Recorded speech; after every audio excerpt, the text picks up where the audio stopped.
नमस्कार, crochet with नेहामध्ये आपले स्वागत आहे।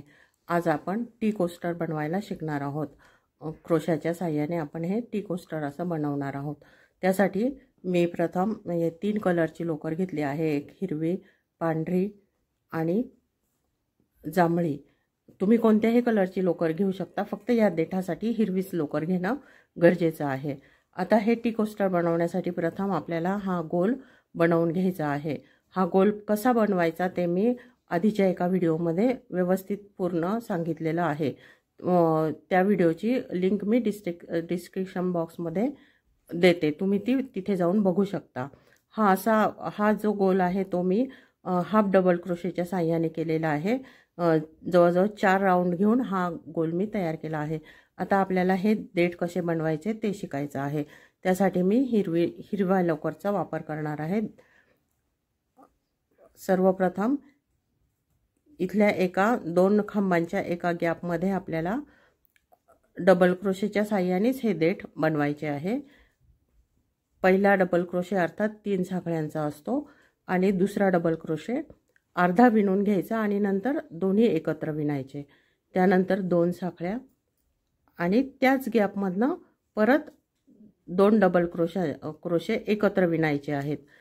म्हणजे पहिला अर्धा विणायचा आणि नंतर दुसरा परत अर्धा विणून नंतर मग हे एकत्र विणायचं आहे। त्यानंतर 2 साखळ्या घ्यायच्या आणि 3 खांब सोडून 1 2 3 खांब सोडून त्याच्या पुढच्या गॅपमध्ये आपल्याला परत याप्रमाणे देठ तयार करायचे आहेत। हे 2 देठ तयार झाले आणि मध्ये एक गॅप तयार झाली। याच पद्धतीने पुढचे देठ करायचे आहे। पहिला डबल क्रोशे अर्धा विणून घ्यायचा, त्यानंतर पुढचा त्याच गॅपमधनं परत अर्धा विणून घ्यायचा आणि नंतर इथे बघा सुईवर 2 टाके राहतात आणि त्या 2 टाक्यांमधनं ते एकत्र विणून घ्यायचा। परत 2 साखळ्या, परत त्याच गॅपमधनं आपल्याला 2 डबल क्रोशे अर्धे अर्धे विणून घ्यायचे आहे। हा अर्धा विणला आणि त्यानंतर पुढचा अर्धा विणून नंतर मग दोन्ही एकत्र विणले। परत 2 साखळ्या आणि खाली 3 खांब सोडून पुढच्या गॅपमध्ये आपण परत याच पद्धतीने खांब देठ तयार करणार आहोत। 2 डबल क्रोशे अर्धे अर्धे विणून घेऊन मग बघा सुईवर 2 टाके राहतात, त्यातनं काढून घेऊन या पद्धतीने 2 डबल क्रोशे एकत्र विणले आहेत। आता परत 2 साखळ्या आणि परत त्याच गॅपमधनं परत आपल्याला या पद्धतीने 2 डबल क्रोशे अर्धे अर्धे विणून घ्यायचे आहेत आणि नंतर ते 2 एकत्र विणायचे आहेत। परत 2 साखळ्या, बघा किती छान असे देठ हिरवे तयार झाले आहेत आणि ह्या देठांचे जे गॅप आहेत यामध्ये यात आपण ही फुलं विणणार आहोत। आता मी हा सर्कल कंप्लीट करून घेते। बघा आता हे शेवटचा देठ विणून झाला। आता 2 साखळ्या घेऊन आपण तो पहिल्या देठाला जोडून घ्यायचा आहे। हा 3 साखळ्यांचा जो पहिला खांब आहे त्याच्या वरच्या साखळीत आपण जॉईन करून घेऊया। दोरा तोडून घ्यायचा।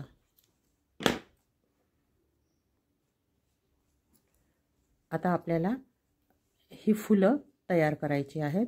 त्यासाठी मी जांभळ्या लोकरचा वापर करणार आहे। तुम्ही लाल किंवा पिवळा किंवा कोणताही कलर घेऊ शकता त्यासाठी। आता हा जो 2 देठांच्या जो मधला जो भाग आहे तिथे आपण फूल तयार करणार आहोत।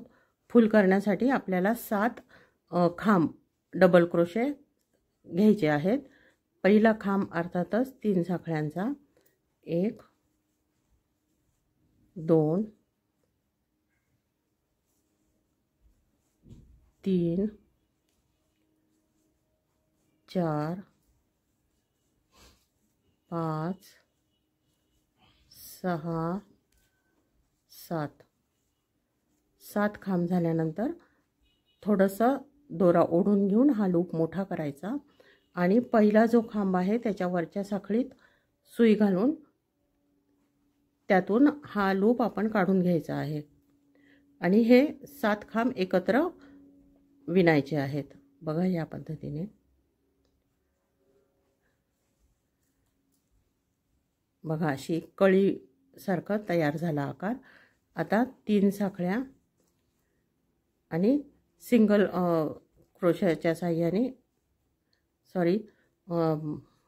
मुक्या खांबाच्या साहाय्याने आपल्याला त्या 3 साखळ्या या ठिकाणी या लूपमध्ये जोडून घ्यायच्या आहेत। परत 3 साखळ्या आणि मुका खांब, परत 3 साखळ्या आणि मुका खांब किंवा स्लिप स्टिच। बघा या ठिकाणी या 3 पेटल्स फुलाच्या तयार झाल्या आहेत। आता ही जी मधली गॅप आहे त्या ठिकाणी परत स्लिप स्टिच घेऊन जोडून घ्यायचं आहे। आता या देठांच्या मधल्या गॅपमध्ये आपण परत फूल तयार करायला घेणार आहोत। परत 7 डबल क्रोशे किंवा 7 खांब, 2 3 4 5 6 7 लूप थोडा मोठा करून घ्यायचा आणि पहिल्या खांबातून सुई घेऊन या लूपमधनं काढून घ्यायची आणि पहिला आणि शेवटचा खांब एकत्र जोडून घ्यायचं या पद्धतीने। आता परत 3 साखळ्या, या मधला जो गोल तयार होतो त्यात स्लिप स्टिच, परत 3 साखळ्या, परत स्लिप स्टिच, परत 3 साखळ्या, त्याच ठिकाणी स्लिप स्टिचने जोडून घ्यायचं आहे।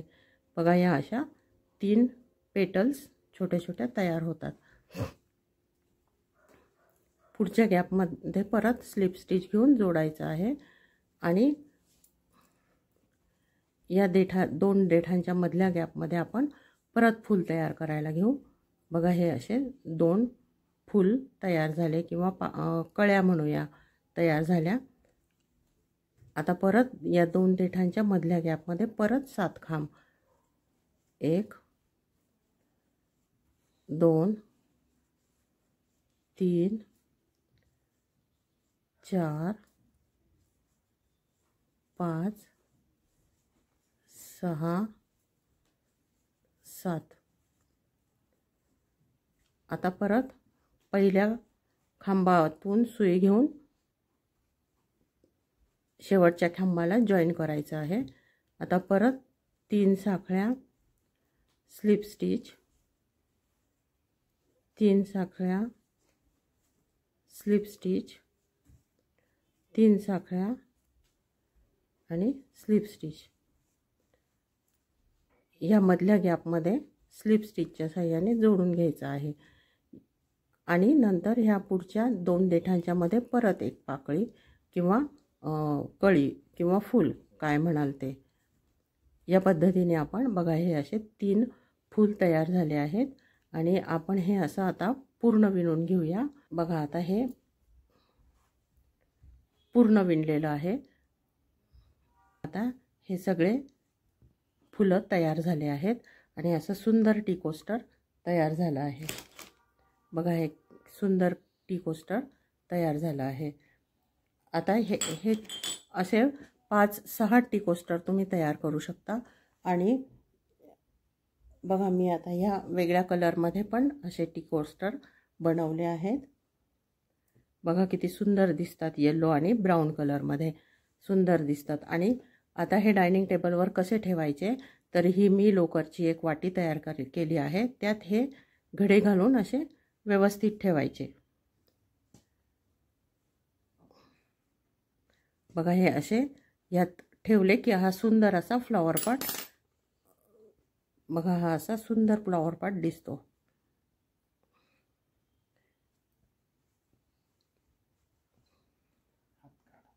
बघा असा छान असा फ्लॉवर पॉट तुम्ही बनवून डायनिंग टेबल सजवू शकता तुमचा। बघा इकडे असा खाली असा दिसतो।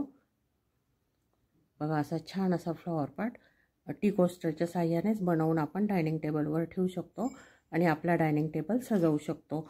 जेव्हा आवश्यकता असेल तेव्हा तुम्ही काढून त्याचा वापर करू शकता।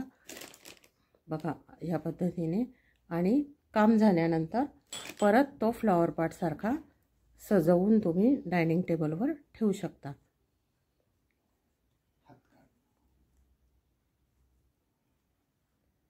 बघा असा सुंदर फ्लॉवर पॉट तयार होतो आणि तो तुमचा डायनिंग टेबल, असे 2 फ्लॉवर पॉट तयार केले की त्यात 6 टी कोस्टर्स मावतात आणि बघा किती सुंदर डायनिंग टेबल सजवायला एक वस्तू तयार झाली आहे। तर तुम्हाला आजचा व्हिडिओ आवडला असेल तर नक्की कमेंट बॉक्समध्ये कमेंट करून सांगा आणि चॅनलला लाईक, शेअर आणि सबस्क्राईब करा।